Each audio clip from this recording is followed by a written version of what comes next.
ये चुनाव मैंने पहली तरीके का चुनाव देखा है जिसमें जनता लड़ रही है। हमारे से आगे लोग हैं। जिस गांव में भी जाता हूं, कल मैं ऐसे गांव में मैं था जो प्योर नॉन जाट के थे, बुआनी खेड़ा में, और तुमने सोशल मीडिया पे देखो बच्चों, 400 मोटरसाइकिल, एक के 2-2 हजार लोग सुनने आए। यानी कि पिछले 10 साल में पहली बार बिना जात पात के चुनाव हो रहे है कि नहीं अलवाई जी? अगर बिना जात पात के चुनाव हो रहा है, मैं तो एक बात कह सकूं भाई,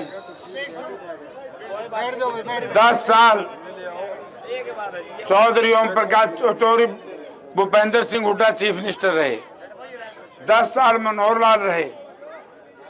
मंगलपुरा गांव के लोगों, दोनों के काम की तुलना कर लो। जितने मैं एमपी था, हुड्डा साहब मुख्यमंत्री थे, ये सारी की सारी, मैं तो 100% कहूंगा, नहीं हम तो जीप भी नहीं पूछ के लिया करते, बोला सीधा लिकट जगह नहीं, मुनियादी वाली गाड़ी की फंस जा। हमने काम करवाए जितने हम करवा सकते, और 3 बार मैं एमपी आपने बनाया। जितना मैं गाँव में आता था, ये बड़ा एमपी आए हैं क्योंकि मेरे पास थे। अरे तो तारा बताओ, एमएलए भी कोई देखा पतला तो 10 साल तक हमने 10 साल से एमएलए नहीं आया, 10 साल से एमपी नहीं आया है। जेपी भाई,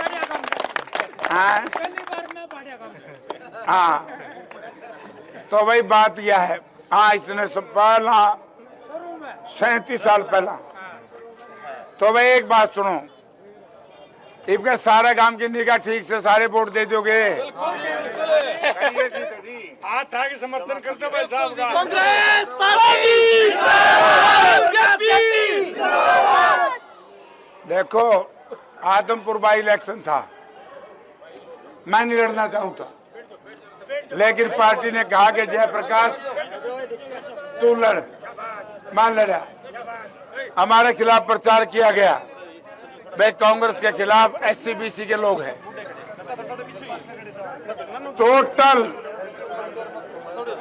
टोटल SC बूथों में कांग्रेस जीती, आदमपुर में सारे बीजेपी आ रही।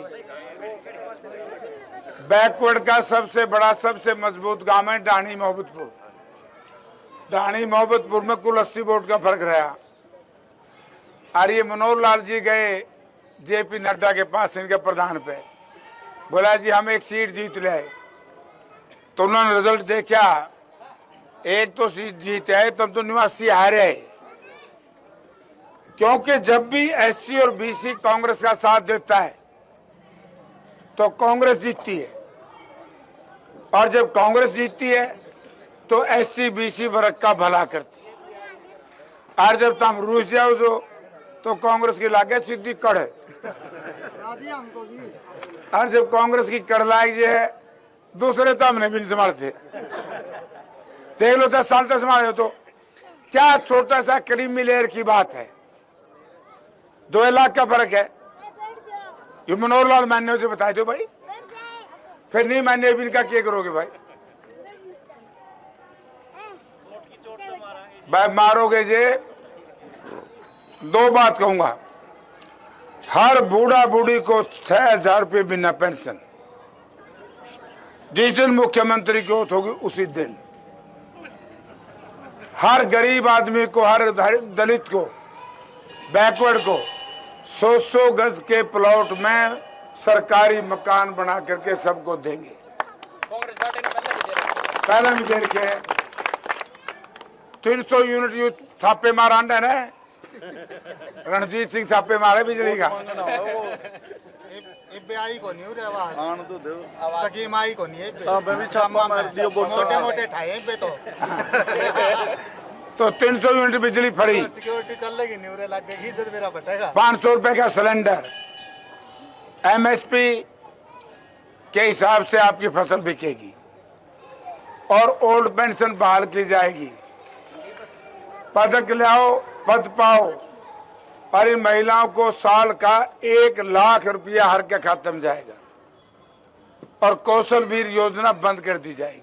ना अग्निवीर अग्निपथ। तो भाई मैं तो ये कहना आया हूँ, गांव ज्यादा है, समय थोड़ा है। थम मन न जानो मैं तब न जानू, रणजीत ने हम तो कौन सा जानता हो तो हाथ खड़े कर ले। कोई नहीं जानता। फिर नहीं जानते ना। एक याद है मेरे 2004 में 2000 में इस गांव में तो मेरे ख्याल में मेरे खिलाफ को गिनती की वोट गई थी। इनके सारी वोट मन दी थी भाई। मैं तो मांगन भी आ रहा हूँ, तो मांगन भी आओगे तो 200 पुलिस वाले गले ले आवेगा। है कि नहीं सर? दिल्ली में तो जंगी और ने भी लिया पकड़ पकड़ के। मैं कहा पुराने साथी हो, आजो भाई। हैं भाई गुरमुख हो रहा है, सरदार गुरमुख सिंह और सारे आगे। मतलब यह शहर में मैंने प्रयास किया है पिछले 1 महीने से। हाँ जेजेपी सारी आएगी। हाँ सब वाले सरदार ज्वाइन करेंगे। अब 100 वाले सरपंच नए पुराने सारे ज्वाइन करेंगे। मैं जान लग गया हूँ, इसलिए जरा जल्दी में हूँ। अगर गांव का कोई भाई नाराज हो मेरे से, मुझे बुला लेना, आप हम मनावांगे लग के। और नहीं तो थम मना लियो, क्योंकि 300 गांव में और जाना है। अब मेरे जचगी सारा गांव की निगाह ठंडी है, दोगे ना वोट? जिंदाबाद। पार्टी जिंदाबाद।